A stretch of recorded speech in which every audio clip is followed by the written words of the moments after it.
Welcome to another episode of Battle Blank Podcast. Sean, it's a pleasure to have you back on the show again. You look great. You look fantastic. It's been almost 2 years since we last talked, but you got to introduce yourself now to everybody since they might not know who you are.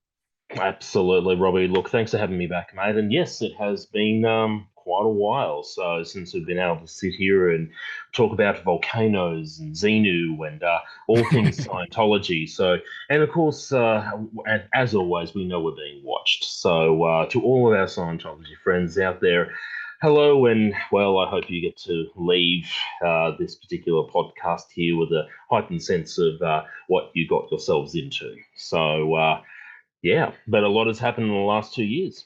I want to catch up on the last 2 years, but I got to ask, do you ever get afraid of Scientology? I mean, I didn't realize how connected they were to things, but then you kind of like look at it from like the Korean or the Chinese aspect where like they have defectors that'll speak out against Korea or what's going on over there. But then there'll be people that'll comment and they look like bots, but they're just people like this person's lying, they're not real, they don't know exactly what's going on in Korea. And they're doing that because they still have family over there. So they're worried about their family, which is like Scientology. I mean, excommunicating people's one thing, Mhm. but then Absolutely. going after people and saying like this person's a liar, they're a fabricator and all this, and it's just like, oh my God, it's like you guys are really going above and beyond the community guidelines. Well, look, not really. And when I first started speaking out against Scientology, and remember, there's less than 200 people that are actually registered Scientologists in Australia. And there's only really three sites. There's one in Canberra, one in Sydney, one in Melbourne. And one of those happens to be the RPF, which is their Project their Project Rehabilitation Force. Sorry, I can't get the acronym right. Basically, it's a place they send people to when they're getting punished. But in the last probably 2 years, I've been sitting there waiting, like for the Stan League or some random sort of Scientologist to start following me on Twitter, or I get messages in my DMs to say, hey, screw you, you shouldn't be saying this, L. Ron Hubbard is the best thing since sliced bread. But there's been nothing, absolutely nothing. And I share a lot of information from Liam Remini and Mike Rinder. And of course, Mike at the moment has received some unfortunate news. He does have cancer. And of course, if Mike is seeing this, we wish him a speedy recovery. He is having an experimental treatment done for cancer somewhere in Florida, well, near Clearwater, where Scientology capital is, of course. And no, I don't. I don't really feel that there is enough people or resources here in Australia to mount any kind of offensive in a way. There's. I mean, my closest probably Scientology sort of building is in Canberra, which is about 3.5 hours that way, roughly. And us as Australians, we're actually quite aware of what Scientology is and what they've done in the past, and but no, I don't really feel afraid at all. If something was to happen, you'll be the first I'll definitely let know, of course. But no, there's been nothing, no messages, no DMs, no comments, no follows. There's been no strange letters showing up at my house or people watching it from afar from black SUVs or big sunglasses or anything like that. No, none of that has happened at all.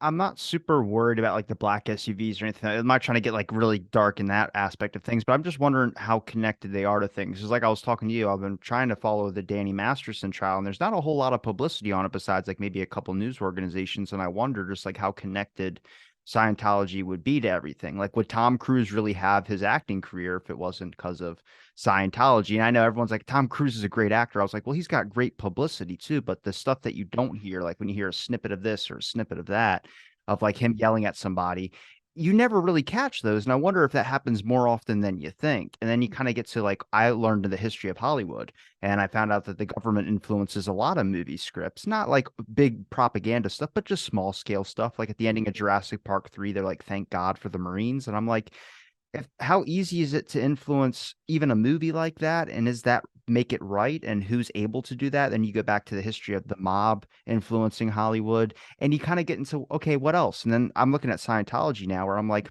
has there been any giant films out there that I can think of that have giant Scientology actors, but they get probably the most solidified publicity possible. And then you look at Tom Cruise, how he's always memed up. I mean, I think he's a great guy, but at the same time, like everyone knows like the statements he's made about psychology and things of that sort. So, but nobody remembers that.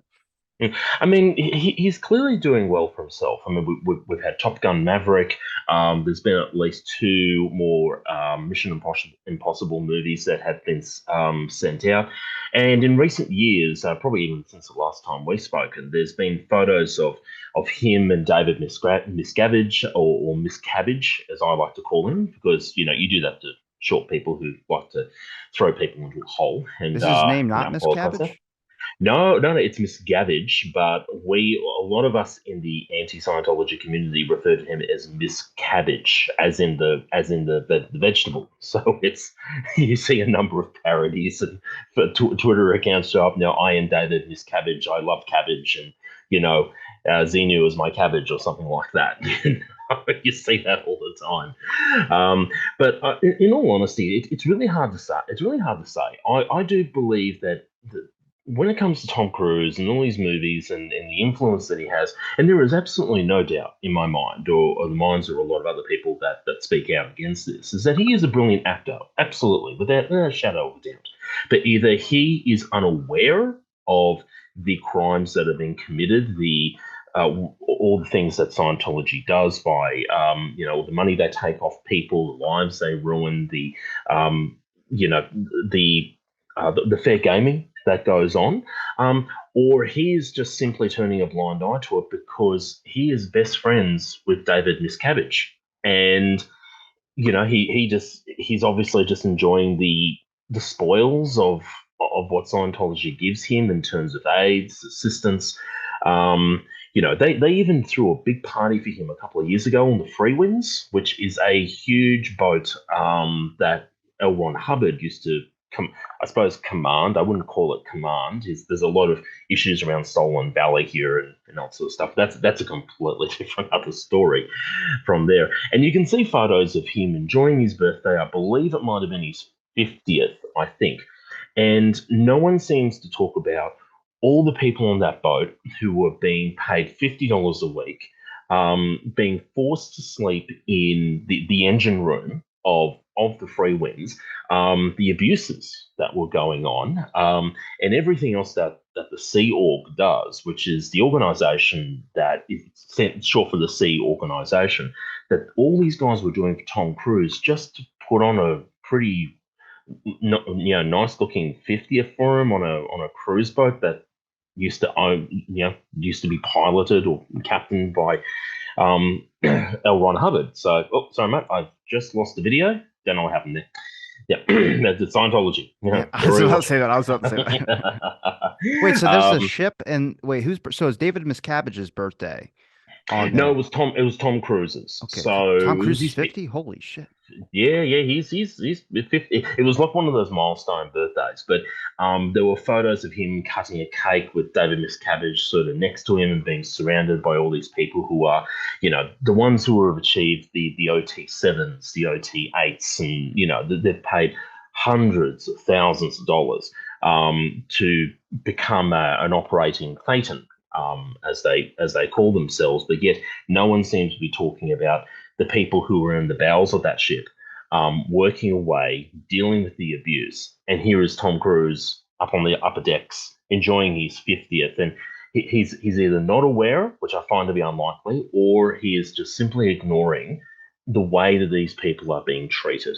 And it seems to be that's a common sort of thing that happens with celebrities and Scientology. I would think that he probably doesn't want to know because he knows he'll probably have some strong feelings. So it's like, hear no evil, see no evil type deal where it's like if it's happening over there and I don't, and which I mean, that's not good to do because then you're just willingly accepting that there could be something going Mhm.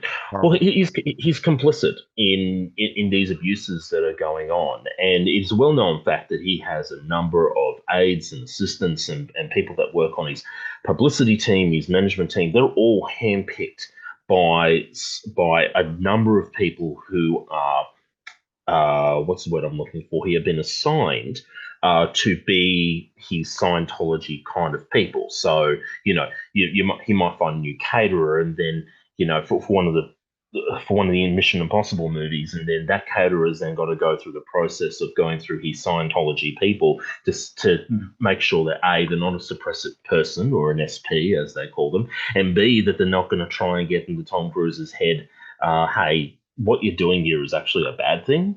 It's totally made up thing, and there's a lot of people that are suffering in this religion, not only physically but also emotionally and definitely financially as well. Is So it like the Truman Show? Like if it just keeps this ice, I would have to think that Tom Cruise would be their all-star out of every person they probably have for Scientology. So like that's if that's their golden boy, I mean everything you possibly want. He would have no need or want to go look into anything else. But I would have to think, I mean, with the act, he has to get curious about stuff. Or if Scientology, like I said, might have built up his career, would the curiosity even be there? I mean, you could lose everything if they cut you out. absolutely. Remember too that Scientology is incredibly big on the public relations. So controlling the narrative is what L. Ron Hubbard um, sort of taught in a way in order to build the religion. And I don't really call it a religion. I know what religions are. It's got that tax exempt status. That's exactly right, and there's a lot of us are sort of sitting and wait to see what the American government actually does. But whilst that Second Amendment is sitting there, providing protections to freedom of religion and all that kind of stuff, nothing will ever change until somebody actually does something about it. Um, but in all honesty, he's either not aware of these abuses that are happening because he's got such a good deal. He is so far in David Miscavige's pocket that he just makes sure that he's got everything. And it's a very well known fact that Tom Cruise is definitely the golden boy of Scientology. In the beginning, it used to be what was that? He was in Broken Arrow. John Travolta, but John Travolta has been we're talking Grease Lightning, Saturday Night Fever, and all that sort of stuff. And, but in the last couple of years, and John has definitely started to fall away from Scientology. He has had a number of deaths. I believe his wife passed away, and his son also passed away as well. And that does something to a man. So, and Tom Cruise, he's the golden boy. So, and I'm pretty sure David Miscavige will do anything, and I mean anything, to keep that relationship with him because Scientology is all about public relations and it's about how many celebrities that we can get to endorse the religion. You like, I mean, have you thought about any connections that they have, like whether it's police or anything like that, just to be able to look just yeah. Absolutely. So I follow Leah Remini and Mike Rinder quite closely on Twitter. So I read a lot of the stuff that put up. And recently, there has been accusations that the LAPD is in bed with Scientology. So you've got a lot of police officers, detectives, administration staff that work for the LAPD, and it is actually rumored that a lot of them are active Scientologists trying to protect the religion. And Leah Remini has publicly come out and said, hey, LAPD, you need to look into what's going on here because there is a big conflict of interest. That's probably point number one. Point number two is that there was so many struggles in getting Danny Masterson charged, and a lot of it was either delays in the LAPD, or there was just a lot of administrative stuff that was going on. The chain was really dragging there for quite a while, but obviously the wheels of justice kicked in and then resulted in a mistrial, and now we've actually had a guilty verdict on two of the three charges for the rapes against these women. But at the moment, LAPD is definitely in Leah Remini's sights. And in all honesty, I really do not blame her.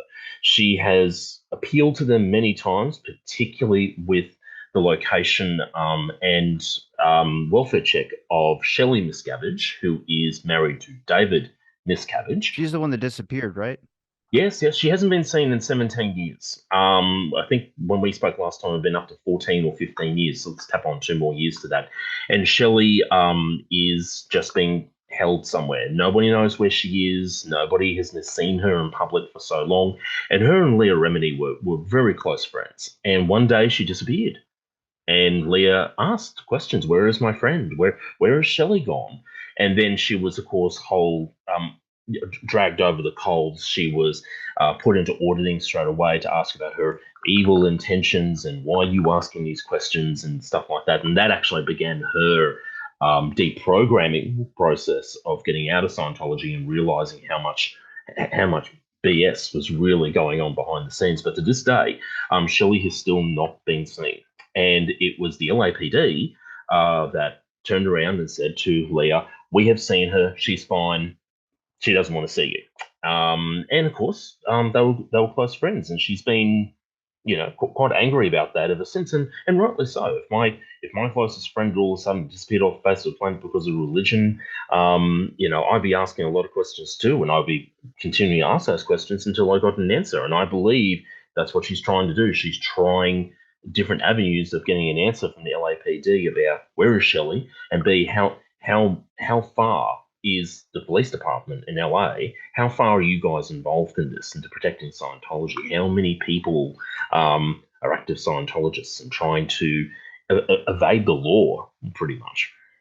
Well, I wonder if they have to openly disclose that too. I mean, if you're working on a police force and you're an active Scientologist, I feel like what could that, I mean, delaying calls or saying, "Hey, we need this situation to go away." I mean, connections with the press, certain areas like that. But that's the thing is, it's a lot. Last time we talked, it was a lot about kind of the community aspect, which is like you can't, if your family member starts saying bad views and you have to cut them out of your life, which is like, well, that's the person's choice. But at this point, is it a choice or do you have everything to lose? How many people are just giving up their life or they're giving up all their money because this is going to be a better life for them than going to and trying to make it do work, whatever, trying to afford their own home. This is just easier for them. And now you realize, like, once you start getting higher up or something like that, you get all these connections with all these people. You get to meet Tom Cruise and all these types of stuff. And then Yeah. trying to leave is like the most difficult part because then eventually, if your thoughts do change and you do want to speak about something, you do want to have a little bit of freedom.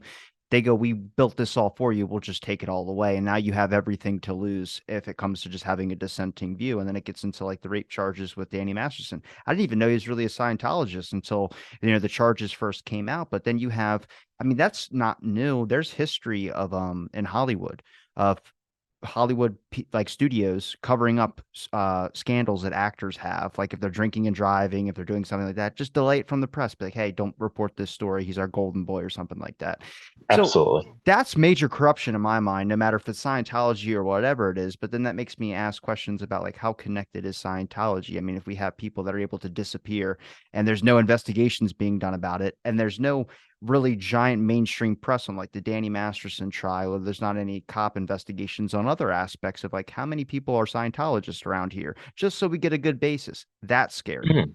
Yeah, it's, I suppose, in terms of talking about, because I remember when you messaged me and talking about Danny Masterson and how there wasn't a lot of big press around it, about what was happening. It was a 6 or 7 day jury deliberation, which is, to me, just crazy. It's I've never even heard of that happening. Well, you heard everything about Johnny Depp and Amber Heard. Like it was like like Fox News was playing, every station was playing it. But then Danny Masterson, he's a star actor too from that '70s show. And they did just, and even that '90s show that just came out, they don't even talk about him at all. Like he's just wiped off the whole board. It's kind of like what Marvel does. That scares me about Marvel. The one actor that played in Creed just got arrested and Mhm. no statements are being made about it. And they're like, "We're not talking about him then. We're not bringing up Jonathan Masters, whatever his name is. That's all that's going out the door." And I go, that's my issue is like, you guys can't be so big to the point where you can be able to cover up a certain scenario that happened just because you got a lot of money. To me, that's like elite class, which gets into like why Scientology is kind of a little bit of a problem. Absolutely. Remember that Scientology is a business that has a lot of money on account as well. So when someone signs up for a Scientology training service or something like that, you obviously pay for the course, and then it's sort of held there as a credit. And then when people have then realized, look, this is complete crap. It's this isn't what I signed up for, and so on and so forth. They don't get that money back. It is rumored that they've got somewhere in the vicinity of 3 billion in just being held in account, um, and they've obviously got unlimited resources to do essentially whatever the hell they want. And there have been many people that have, that, like they've done OT3 and then they found out about Xenu and the volcanoes and the, how they attach ourselves to our bodies, and they've gone, oh my God, this is crap. Look, this isn't what I signed up for. I want the money back. And they're just gone, no, you can't have it back. And you're like, I'm $150,000 in debt because of you guys. Oh, well, that's your problem. So, and then, but it gets worse for the people who are part of the Sea Org because you probably remember I mentioned that some of these guys are getting paid $50 a week, which is insane. And if that was happening here in Australia, oh, you have no idea how hard the authorities would come down on them. But then the idea is that you are working for Scientology for $50 a week in lieu of getting like $500,000 worth of training on top for giving your service. But then if you turn around and you go, I don't want any part of this anymore. I'm out. I'm escaping. I'm going to the other side of the country. They will then send you a bill for that amount. So, it could be there's some people that have escaped the Sea Org and then they've led other lives, and then somewhere some debt collector has shown up saying, "Hey, you owe Scientology $150,000, and that's because you left the Sea Org and you didn't do it properly." That's an incredibly long process in order to leave properly, as they call it. But it just goes to show. Hang on a second, mate. How old is your computer? Hang on a second. Oh, this is why I use. Hang on a second. Now we're back. It's a gaming computer I use, so it's pretty okay. But I had to muscle this one up pretty quickly. So I apologise if the camera goes in and out a little bit.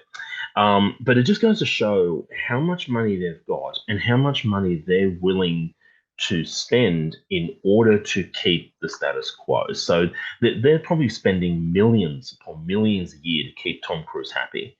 They could also be spending millions upon millions upon millions a year just to keep a foot in the door with the LAPD. And that is all outlined in LRH's books on, the way how to do things, these policies on fair game. Pretty much anything goes to protect the Scientology religion as a whole.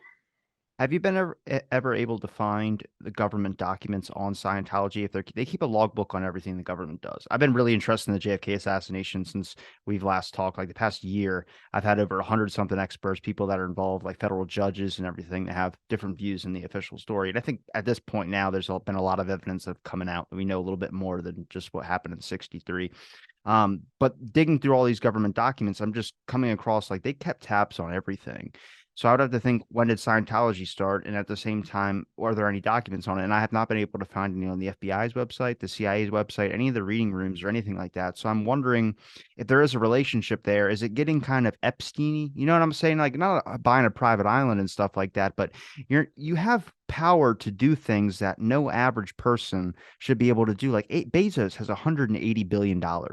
He could do things that nobody should be able to do. But that's like Scientology. I mean, they might not openly state that we have all this amount of money, but where is all the money that you allegedly have? And how are you able to keep all the stuff that you have if you have no money? So there's questions and investigations that should have been done by the government, at least, unless there's a relationship there, like I'm saying. Yeah, there was a raid done by the FBI in the 70s that actually implicated LRH's wife. She was part of an office called the Office, and I think it might have been called the Office of Special Affairs, but the names and the acronyms kept changing all the time. And the FBI actually raided one of their offices and found thousands upon thousands of documents in regards to business transactions, financials, people who are on the books, information about the fair game policies, hiring private investigators, all that kind of stuff. And the information is actually still sitting there because Scientology is crazy about keeping incredibly accurate records. That was something that L. Ron Hubbard drummed into the heads of people, and we are all sitting here waiting for the day when the FBI or the government or whoever decides to do it is going to raid them again because every single piece of evidence they need about corruption, coercion, making people disappear, all the financial fraud. Basically, everything is inside the Scientology building. All the evidence is actually there. The FBI just needs to make that step and not be worried about the Second Amendment or what they're going to throw at them, or all the other stuff. I mean, there's Leah Remini has been saying for years, raid them. The information and the evidence that you seek is in their records, and they do it to themselves because their record keeping is just next level. It's insane. So David Miscavige will probably be indicted 50 times over. He has actually been summoned to appear for human trafficking. And that's from transporting people from South America, I believe, back to the US and then back again for Scientology. And a lot of these kids are underage. So he's tried every trick in the book to get out of that. And now the judge has ruled, no, you've got to come answer for this, mate. Wait, so the human trafficking thing, is there for Scientology, what does that mean though? Does that disclose like going on a field trip or vacation or something like that, or visiting a headquarters, or is that like something of more nefarious? Well, remember how I was talking about the Sea Org there before, and but those guys getting paid $50 a week. So there were a lot of parents that actually handed their children over to the custodian of the Sea Org from about the age of 6 or 7, and these kids were put to work. They were told that they were saving the planet, and you're serving L. Ron Hubbard and this great sort of thing, and we'll take care of you. But then those kids were getting sent around the world to various countries, including Australia, up until somewhere in the mid 90s, and the US government has turned around and said it's human trafficking. What you were doing, these kids are underage. They didn't know what they were doing. You didn't have the express permission of the parents to let them leave the countries of origin, and obviously now, a couple of years later, after various serving of papers and being telling the leader of Scientology, you have to come to court. You have to come to court and answer for this, because what you've done is against not only US but also international law as well. We don't care what your religion says. You've been trafficking children around the world, and God knows what has bloody happened to them.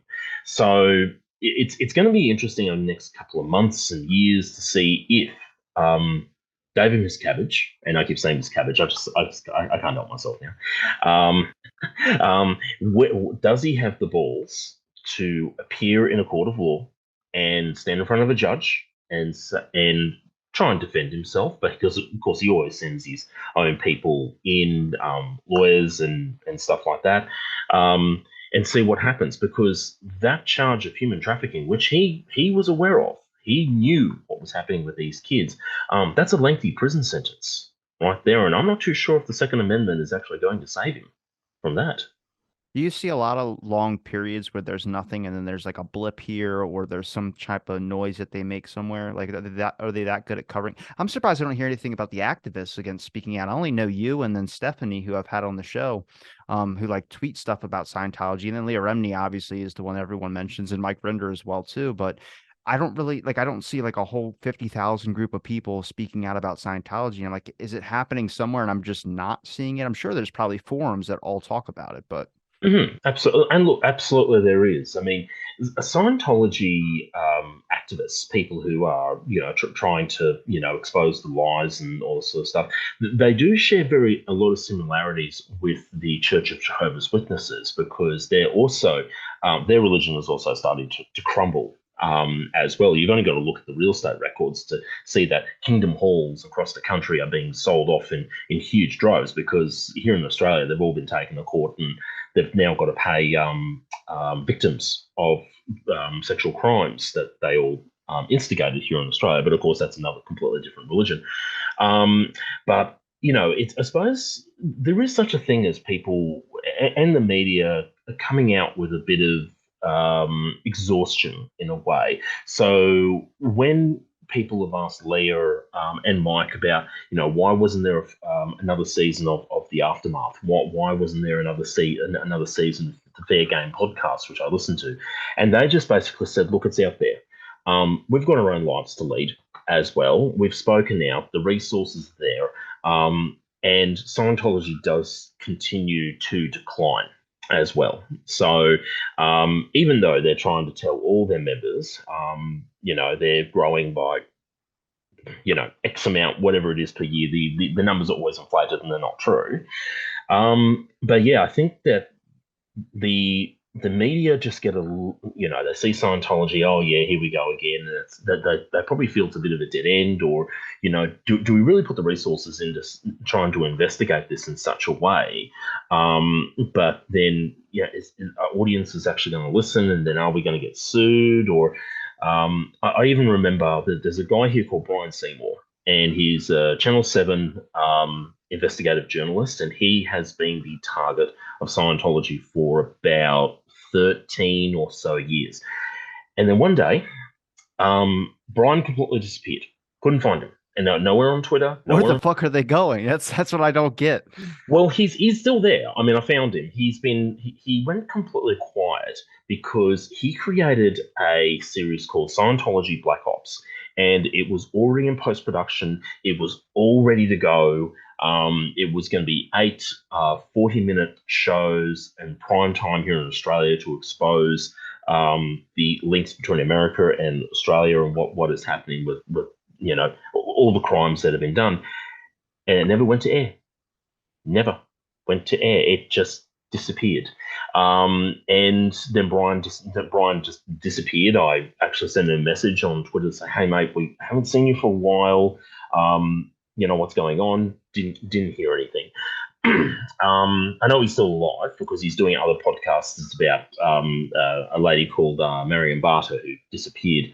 It's called The Lady Vanishes. It's a great podcast. And yeah, but Brian has essentially gone quiet on the Scientology front. And if you go through the Leah Remini in the aftermath, he is actually on there talking about, I've been investigating Scientology for the last 13 years, and these are the fair game tactics that come after me. So I don't know if Brian has just gotten tired of it, because it is just an endless cycle of smear campaigns, private investigators, people sending in DMs to say they're wrong and stuff like that. I think it's a bit of media fatigue, but then Danny Masterson comes along, then there's a mistrial, and then we go through, probably 6 odd months of, a little bit of ad hoc, minuscule kind of reporting on it, and then boom, guilty. Two out of the three. But it's not over yet with him. I'm pretty sure that they will mount an appeal, and this will drag on for years before he sees the inside of a jail cell full time. But Scientology will try anything they can. They'll say he can't go to prison because he's a celebrity. He'll get beaten up. This will happen. That will happen. Blah blah blah. And you know, and I think the media just gets a little not only cautious because they're worried about getting sued, but then they're just exhausted because normally anything with Scientology, it just doesn't really seem to go anywhere. There's never seems to be any real justice when it comes to these guys.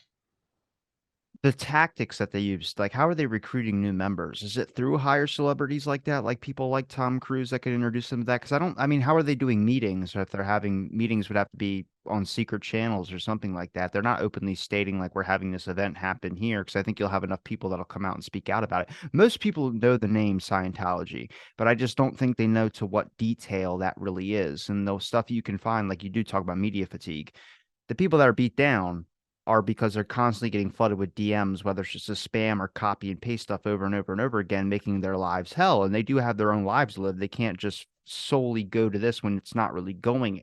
I mean, it might be going somewhere. The numbers might be dwindling, but at the same time, I mean, if they're recruiting people, are they going after people that are in tough financial spots? Are they getting people at their lowest? Or where have you been able to look at to see, I guess, how they might be picking up new members? Yeah. Well, it's really interesting you say that, because about 2 years ago, probably when we had that little hiatus where we hadn't been talking, I'm in the events industry, and I DJ, go man. around to, yeah, well, not so much anymore. It's What? but no, I actually enjoy the events space now. So organizing them and making sure the logistics are right, and all sorts of stuff.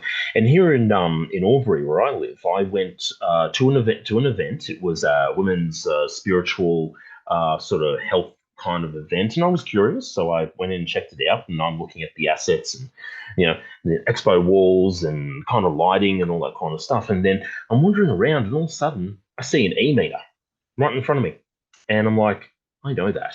And I looked up, and I'm like, you're a bloody Scientologist, aren't you? And of course, at that time, he was there.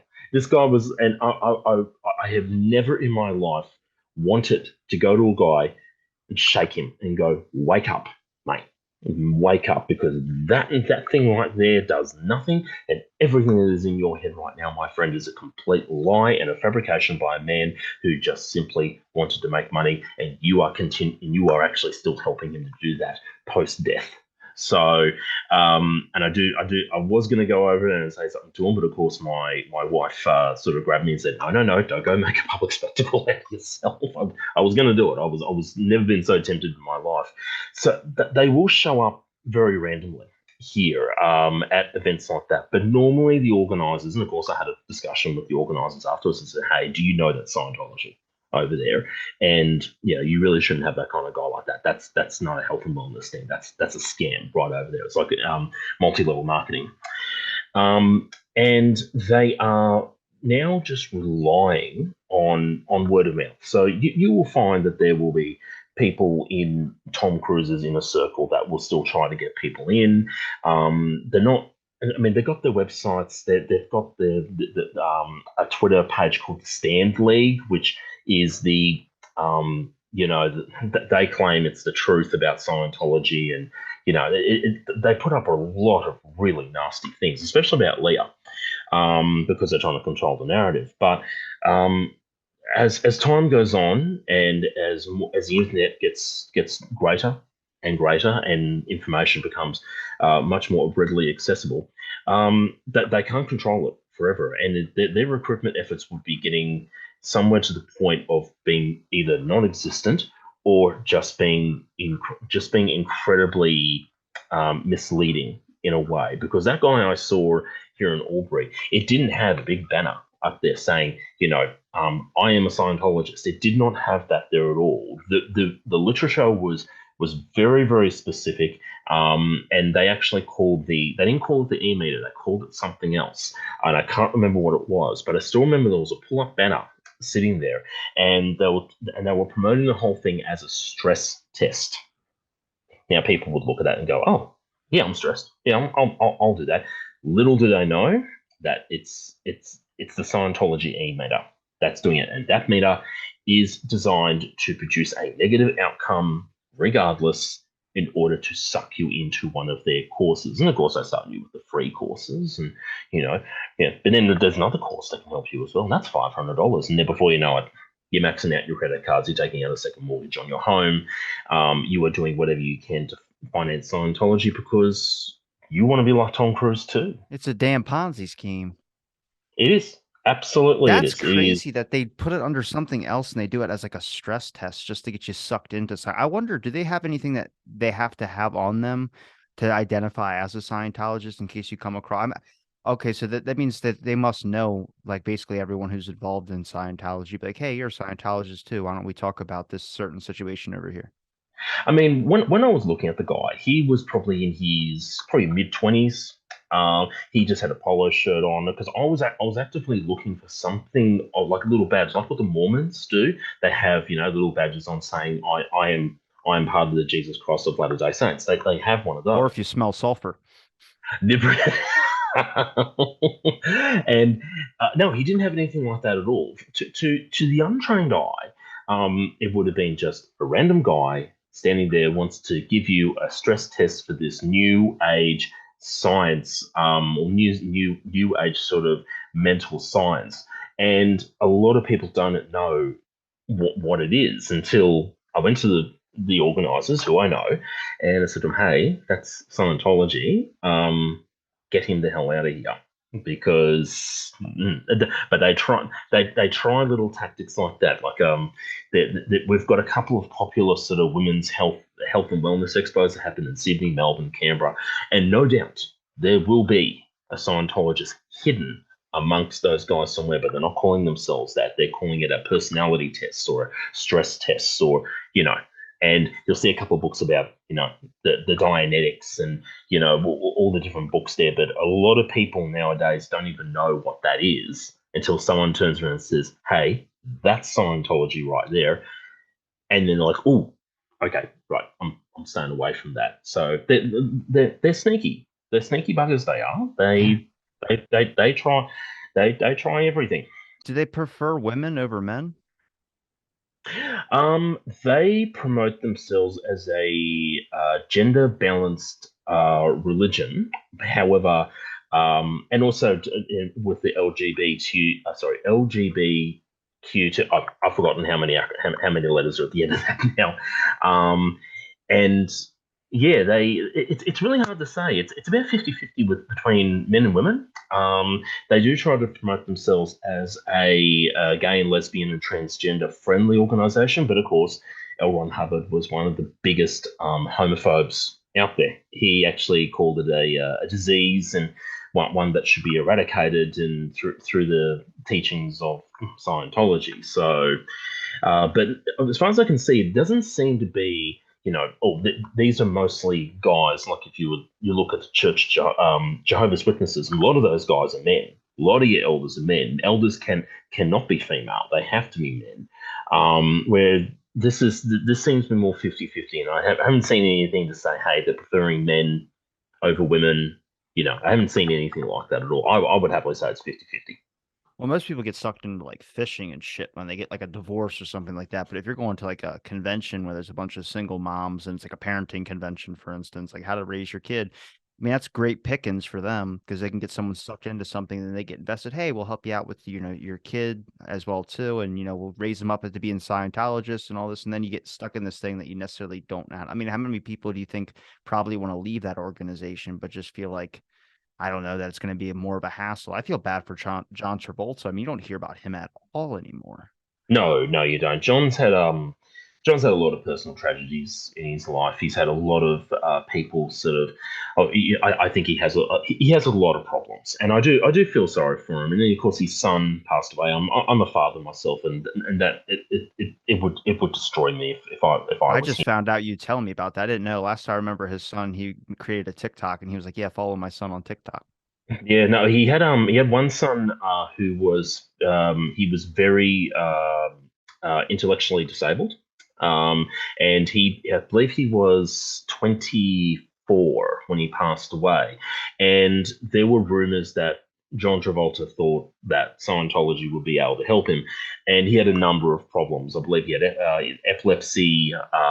He had a bit of paranoid schizophrenia as well, but he also had another physical conditions. I believe cerebral palsy was a part of it as well. He was confined to a wheelchair there at one stage, and his body just gave out, unfortunately.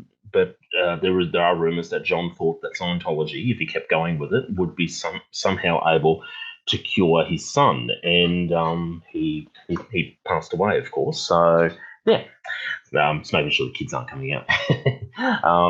So yeah, and then of course John has yeah, as you said, just simply disappeared off the radar. I mean, he was a big advocate for Scientology for many years. I mean, Battlefield Earth, that absolute flop he made, what was the early 2000s, I think, was based on a story by L. Ron Hubbard, and it completely tanked at the box office. And of course, once people worked out it was a story based on something written by L. Ron Hubbard, I don't think that helped at all. So Has there ever been any scouting on like early talent agencies or other early, I mean, even colleges just to see if there's any Scientology people there that are somehow trying to get people out of these organizations. I mean, I have to think if you have a bunch of kids that are going to school for acting and you're like, hey, I can make your career really good. You get to be in a movie with Tom Cruise. And you're like, what? And it's like Scientology. Then they get sucked into that and they become another face of Scientology that's a popular actor, but nobody ever really acknowledges it.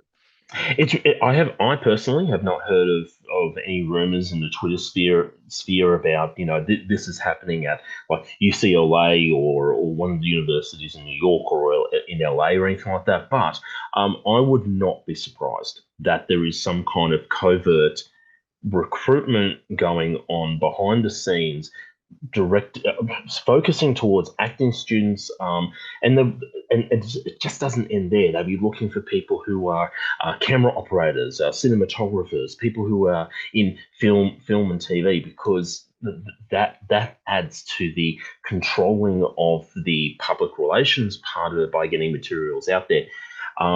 There was a guy by the name of Mark Headley, and he had a very good book written called Blown for Good, and I listened to it, and it was fantastic. And he was responsible for doing all of the production at their gold base, which is located somewhere in California, and was producing CDs, cassettes, videos. It was the place where L. Ron wanted to do all these movies to promote Scientology and his ideals and stuff like that. And he escaped. And now he publicly speaks out about it, and it was both him and his wife that were both involved in this. So they're not only going after actors; they could be going after people who work behind the scenes as well in production and TV and all sorts of stuff. But I actually haven't heard anything, as I said, out that it's actively happening. But at the same time, they would not want anyone to actively know the way their recruitment has evolved, particularly post COVID as well. Did it get worse after COVID? It definitely got, well, I think it got worse for them because Get a lot of vulnerable people that was in lockdown, I would think. absolutely. I think it was more people didn't have a lot to do. So, they start sort of looking up things online, and of course, there's a crap load of information out there. It's very, very, it's very weighted against Scientology quite a bit in terms of, in terms of stories and experiences and stuff like that. And in all honesty, a lot of people just stumbled across it and go, "Hey, this is really interesting. What is this thing here?" And it just steamrolled from there as well. And of course, Scientology in the beginning believed that COVID-19 was not a real thing. Okay, It don't didn't say that. exist. YouTube will take that down. No, no, they will. That's right. We all know that I'm a man of science, and yes, it does exist, and we're not going to get into that. But they were very resistant to the protocols that need to be followed at the time. So they were probably one of the last.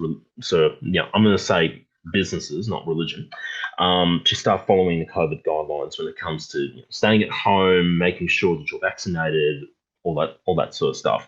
And I think it did more harm than good, because then the media got their hands on that, and they're like, look at this, Scientology thinks that their courses can cure COVID, or they don't think COVID exists or anything like that. And I'm pretty sure it did a lot more damage than they thought. And people were getting bored. There was nothing happening. There was no recruitment. There was people not coming into the empty ideal orgs that get built all over the place. And these buildings are empty, like 99.9% of the time, except that big blue building in LA. And it allowed a lot of time for people to start thinking, hey, I'm really starting to think critically about this. What in God's name have I got myself involved in? I've been in this little bubble now, and COVID has somehow created the bubble, but it's also allowed me to sort of look outside of that as well. And in time, that just caused a lot of problems. I mean, we have a census happening very soon. It'll be very interesting to see how many Scientologists, registered Scientologists, we actually have left now in Australia, and I'm predicting it's somewhere around 100. Where's the main base, the blue one at? Is that do you think that's like a front? It doesn't look necessary. I wouldn't think you would have a giant building that says Scientology on it and that be your real Oh, they do. location of which I know they Oh, do, but they I'm do. saying I don't think that would be like your giant actual like this is our real headquarters. I think you would keep that secret. That just makes common Mhm. sense to me. Mhm. So they have a number of properties spread out through California, Arizona, and then possibly into Nevada There's as well. something where you got to like walk up to like a mansion and the trees open up and there's like a secret base underground. And then you have to knock 3 times and spin the drywall and the door opens up or something. There is even a mansion that is kept in pristine order for Elrond's return, and he is now about 8 years late for that. So, He's because dead. oh, he's dead. Oh, yeah, he's dead and gone. He had a stroke. The man did not look after himself. But um, when he died, David Miscavige, at the time, in his struggle for power to be the leader of Scientology, granted him a 21-year leave of absence for him to be reincarnated, realize that that person was L. Ron Hubbard at the age of 21, 22, and then make their way back to Scientology. And there is a mansion that is kept in pristine order, awaiting his return. The gardens are kept in pristine order. The house is kept in immaculately clean on the inside. They still take his robe and his pajamas and put it out on his bed every single night, hoping that he's going to walk into the door one day. And that was 8 years ago. He's late by 8 years. So you've got all these people now going, didn't you say he come back after 21 years or something? And that was 8 years ago. So and it's just madness. The man is dead and gone. He's not coming back. I was trying to calculate it in my head. I was like, fuck, could I show up and, and just try on the robe and be like, it's me, everybody?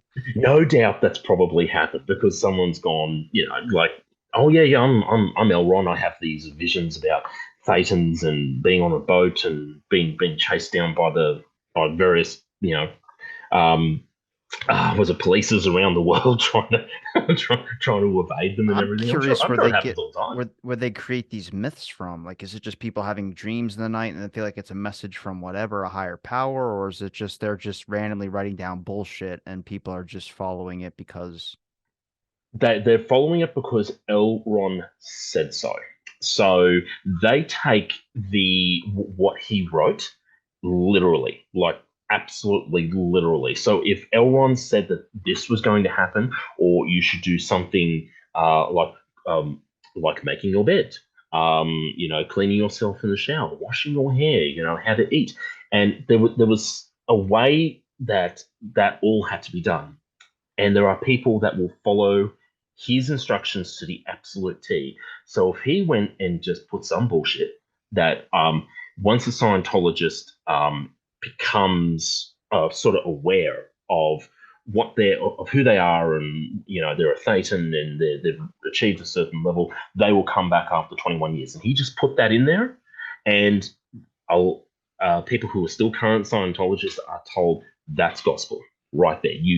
There's no way around it, and there always seems to be a different excuse. Like people will say, "Hey, Owen was meant to come back 8 years ago. Have you got an explanation for that?" Oh, he's off doing some research mission on somewhere, and he cannot be contacted, and blah blah blah blah blah blah blah. And it's been like that now for the last 8 years. is there new research that comes out in the area of Scientology? Like, I would have to think you have a bunch of people researching or writing down something, so there's always new information that's leaking out. hmm One of the things that Elron made very clear when just before he died is um, that he was in the process of doing some research or something like that. It was actually called I believe it was called OT9 or OT10, because the highest level you can get to is OT8, and that's where Tom Cruise is. He's an OT8. He can do everything at that stage. But one of the things that Scientology is really good at is regurgitating the same information over and over and reselling it. So, for example, Dianetics was released in the late 50s, early 60s, and then and it's a prerequisite. You've got to buy Dianetics. You've got to read it from start to finish. You have spent probably $100 buying that. But then, and it seems to happen once every couple of years, oh, there's been some new research done, and all of Dianetics needs to be completely rewritten. So we're going to go back and rewrite it again, and you're going to have to buy the book again for $150 now, but you need to have it because it's a prerequisite. And they keep doing that over and over and over. The cycle seems to be once every 3 or 4 years. That's such a weird fucking It loop is. back of cash. It is. It is. It's about keeping the coffers alive. David Miscavige can turn around at any time and say, "Oh, we've just found this bit of research that Ron never published, and it's in relation to this and that. And oh, look, we're going to have to go back and rewrite the entire textbook again on that particular topic. And then you guys, as a member of the Scientology religion, you have to now go buy that. And it's probably going to be an inflated price, and people will do it. They will go and buy it. I feel like there's just some guy out there like, oh, look, I don't have any more room on the bookshelf. At this point, you keep making new volumes and editions and the temporary exclusive edition, 4.99. I can't do it. I mean, there's even an entire unit, and I believe they're located in that mansion where they're waiting for Elron to come back to, whenever the hell that was. And their entire job is to transfer everything that he's ever written onto, and I believe they're tectonic plates. So they're kept in a bunker underground.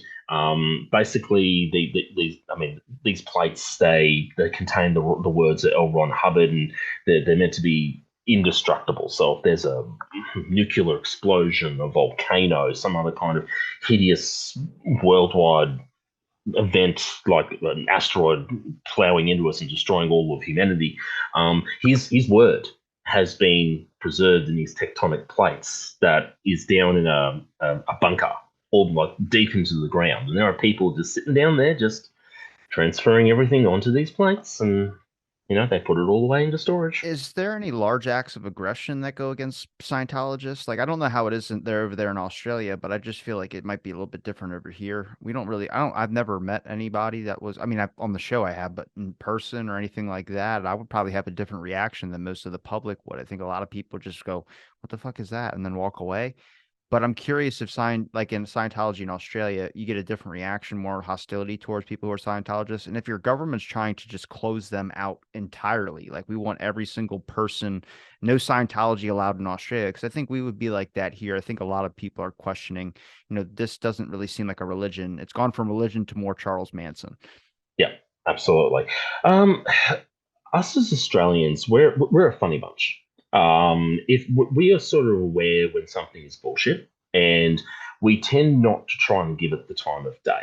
So, for example, if a Scientologist, it's like with charities, or someone trying to sell timeshare or something like that in a shopping centre, they just get ignored now by Australians. They don't try to actively engage them because, like, I know about that, and I'm just like, I don't have time for that. So it's sort of the Australian kind of way of doing things, which is That's why I like, love yep, talking to you guys, because you guys just always go like piss off or something like that. I'm like, yeah, yes. you just look at them and they try and put something in your hand, and you're just like, no, go away. Yeah, I'm just gonna keep going on with my day. I've got to get down to that pub down there and start drinking.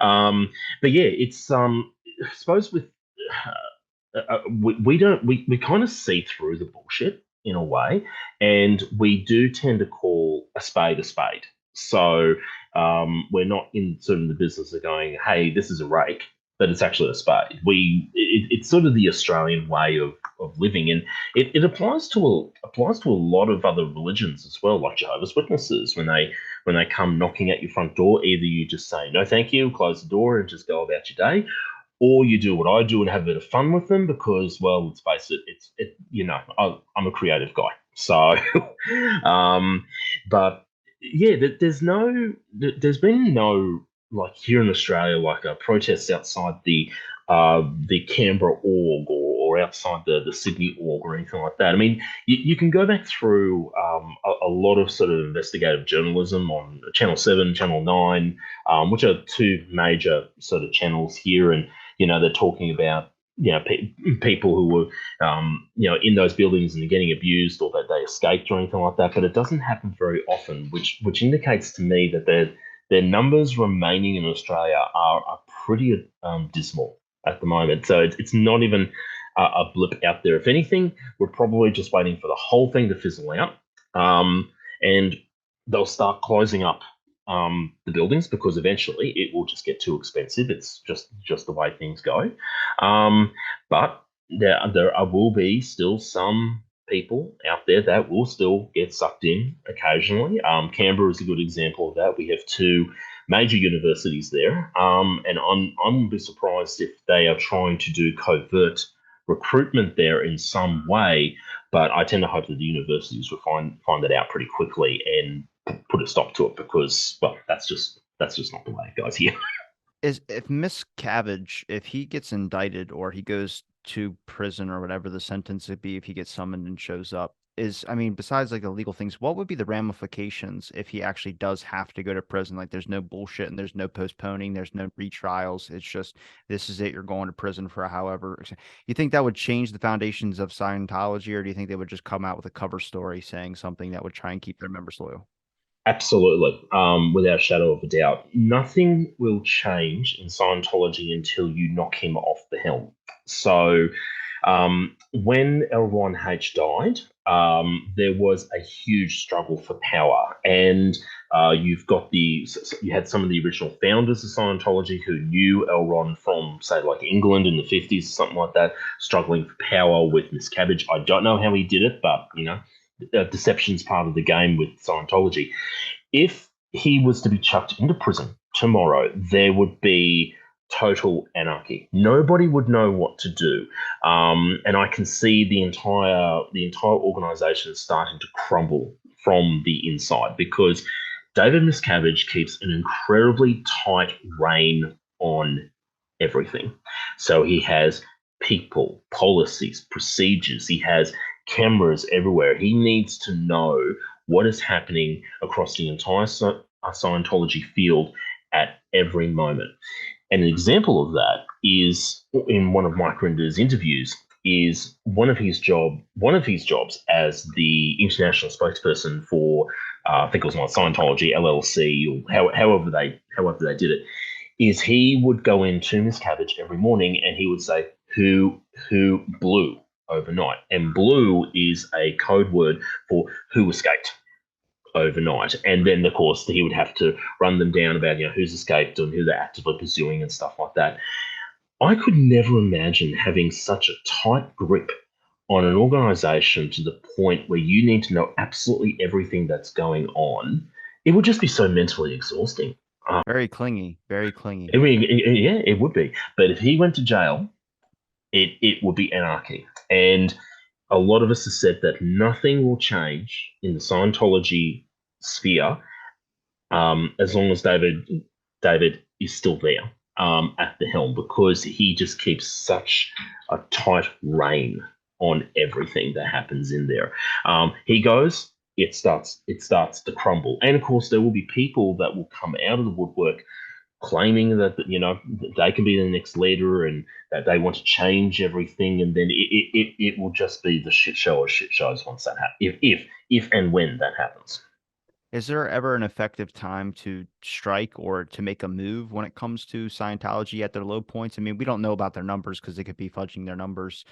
So I couldn't ask the question about generational thing. Do you think my generation would pick up more on Scientology or something? We seem to be a non. I mean, I'm not a religious guy at all. I get people's right to have a religion or something.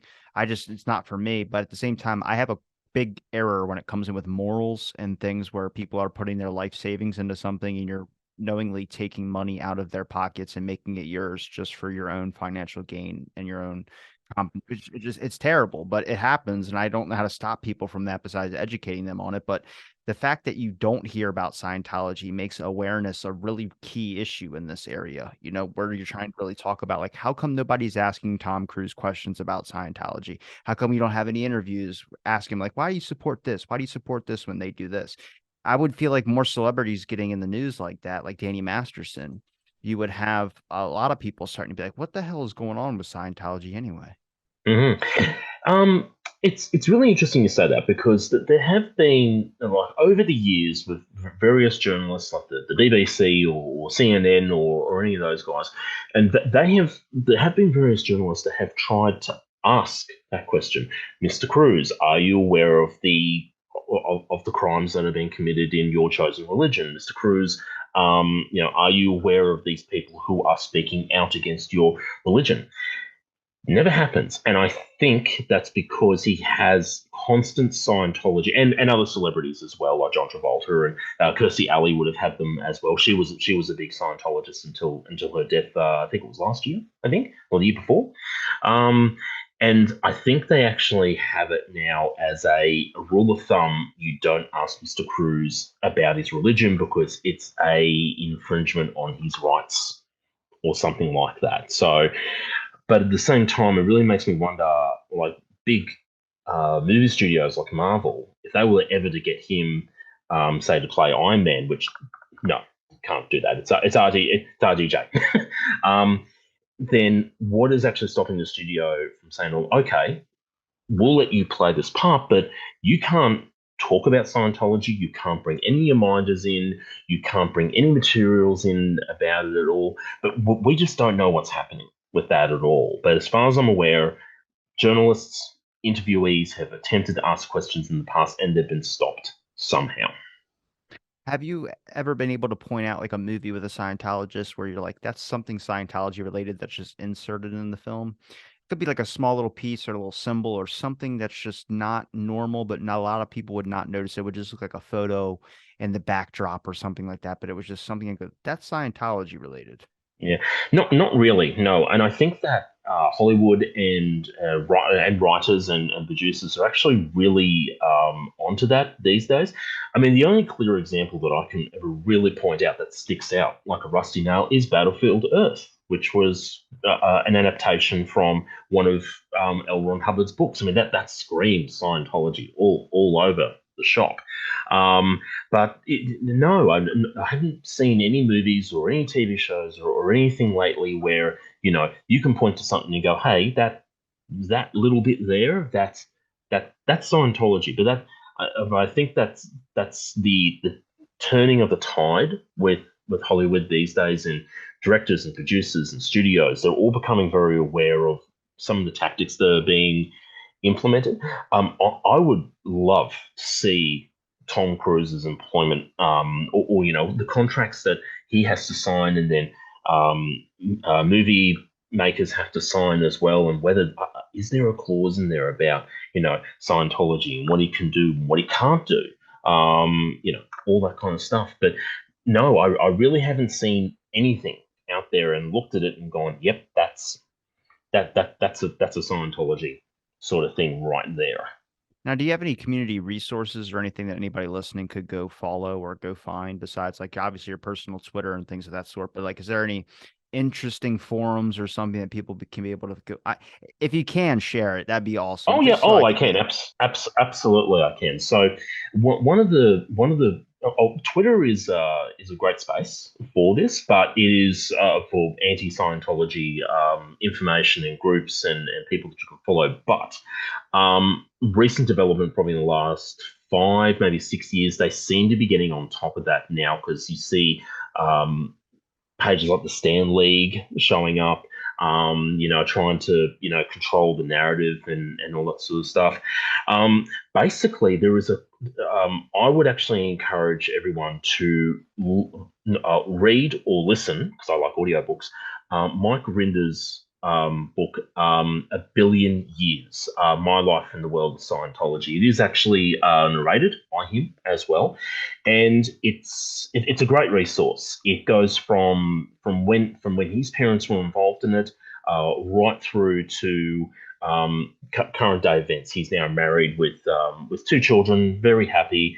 Talks about his escape as well. Another great book is called The Commodore's Messenger. Um, and then there is another one called Blown for Good, which was actually really good by Mark Headley, and he's the guy that was at the gold base as well.